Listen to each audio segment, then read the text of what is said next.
Our next guest is a blogger who has been fighting in the trenches for government oversight and accountability, especially concerning housing issues. Welcome back to the show, Louis Flores, publisher of Progress Queens. Welcome back, Louis. Thank you very much for having me. Last November, ProPublica issued a report showing city and state officials ignored building owners collecting on tax breaks without registering apartments for rent stabilization to the tune of at least 50,000 units. 50,000 units. Tell us about that. And those number of units seem quite high, extraordinary, in fact. Yes, that was ProPublica worked on a series of reports. I believe that was the first estimate that they made. There was a subsequent report where they increased their estimate of unregistered apartments to 200,000 units. And there's been a muted response from the government about what are they going to do to force the landlords to comply with rent regulations. Mm-hmm. The investigation also revealed that this situation has been going on for some time, for years, in fact, and has been perpetuated by some very well-connected real estate bigwigs. Is that so? I mean, that's some of the reading that I've been doing. Is that so? Yes, that is true. And unfortunately, the situation is worse than just that there are apartments that are rent regulated that have not been registered. What's happening is some landlords are overcharging tenants because these apartments are not registered. And in one Brooklyn building, the amount of overcharges totaled nearly 400,000. And in that building, that was a Two Trees development. Mm-hmm. And Two Trees is a very prominent real estate developer, and they have political connections to Mayor de Blasio. Mm-hmm. Through one of their LLC subsidiaries, they donated $100,000 to one of Mayor de Blasio's nonprofit lobbying arm committees. So there seems to be a conflict of interest. Yes, there would seem to be.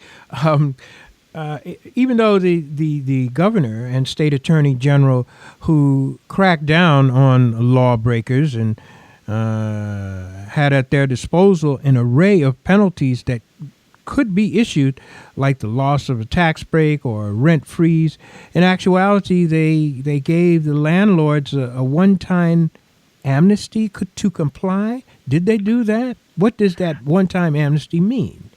Well, it's a very short-sighted and limited program that under this program that Attorney General Eric Schneiderman offered. He approached a handful of landlords. I mean, not necessarily a handful, but several landlords to try to claw back 2,000 apartments. And that way those apartments would come back under rent regulations. However, that's woefully inadequate because ProPublica has estimated the problem to be to include 200,000 units, and Eric Schneiderman is only going after 2,000 units. What about the other 198,000 apartments that are not registered? Mm-hmm. These are half measures. These are not even half measures. Not even actually. Half measures. Is that what you said, Luis? Not even half measures? Did you say not even half measures? They're not even half measures because they're not even dealing with the full scope of the problem. Mm-hmm. And this is what you've been trying to investigate, especially with the Attorney General's office. Is that right? Correct. Yeah. Correct. Last year, I filed a FOIL request to obtain records about complaints that were filed with the Attorney General's office by 421A tenants. I was trying to determine were the landlords in compliance with the law. Mm-hmm. And twice, the Attorney General's office denied my FOIL request. And after the second time that they denied my request, that's when Eric Schneiderman unveiled this very limited 2,000 apartment clawback attempt. And more recently, last week, that was revealed to be also inadequate because the federal prosecutor for Manhattan, Preet Bharara, discovered that one of the 421A developers, Glenwood, that we all know from the Sheldon Silver and Dean Skello's corruption trials, Glenwood has a portfolio of buildings that violate Fair Housing Act accessibility requirements. And I just want to get out the information for people to follow the work that you're doing at Progress Queens. How can people follow you and the work at Progress Queens? Just give us a website, please. Yes, people can visit my website, progressqueens.com, and I have a Twitter handle, Progress Queens, and people can now find me on Facebook as well. I just set up a new page on Facebook for Progress Queens. Great. Louis Flores is my guest this morning. Just another couple of minutes.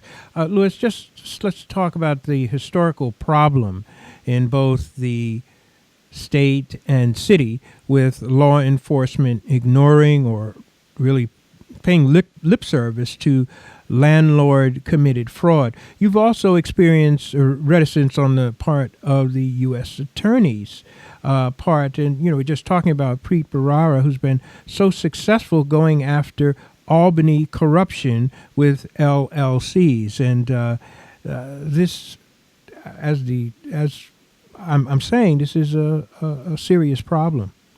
Correct. There's a complete lack of oversight. Last week, and it's not just on the prosecutor side. This is also on the state and on the state legislature's parts. There were budget hearings last week, and one state senator, Brad Hoylman, questioned James Rubin, the commissioner for the Housing and Homes Renewal Agency, about the ProPublica report and the discrepancy about the missing 200,000 registered apartments. And all the commissioner would talk about was he played up the success of the tenant protection unit, which is very disingenuous, and he spoke about the J51 tax abatement program, and he completely overlooked, which I think was deliberate on his part, the 421A program. And also going back to the lawsuit that Preet Bharara filed. In that lawsuit, the federal prosecutor cited as parallel legal authority a local law here in New York City that requires buildings to be accessible to people with handicaps. There's a local law that applies, which begs the question: where is the Manhattan District Attorney Cyrus Vance? And that also raises the question that the Attorney General himself, Eric Schneiderman, he could have filed the lawsuit too. Where are these prosecutors? Good, very, very good question. Finally, Louis Flores, you've seen a complete failure of oversight on every level regarding City Hall's backroom deal to sell off Section 8 NYCHA housing and to yet another well-connected developer. I mean, this Section 8, this NYCHA housing, again, another serious instance. Just tell us about that as we wrap up this morning. Sure. That sale, which took place in 2014, we learned about it in 2015, and ever since then I've been reporting about how none of the prosecutors want to look at that very troubled sale transaction. It took place without being subject to ULURP, which is required whenever the city disposes of city real property, and there were conflicts of interest between some of the developers and some of the heads of the housing agencies in New York City. Some of them formerly worked for some of the developers, and NYCHA claimed, and probably claimed, that they had no money to maintain these buildings. Yet I discovered evidence that shows that repairs were being made to these buildings prior to the sale, and that's not congruent with what NYCHA has been claiming. If it couldn't afford to maintain these buildings, why were they making repairs to them prior to the sale? So far, no prosecutor has has made any comment about whether they're going to investigate what happened. Well, I thank you so much for joining us, spending a few minutes with us this morning. Louis Flores is the publisher of Progress Queens. That's progressqueens.com. Is that right? Yes, that's correct. Thank you for having me. I really appreciate you being back with us this morning on the morning show on WBAI. Thanks so much, Louis.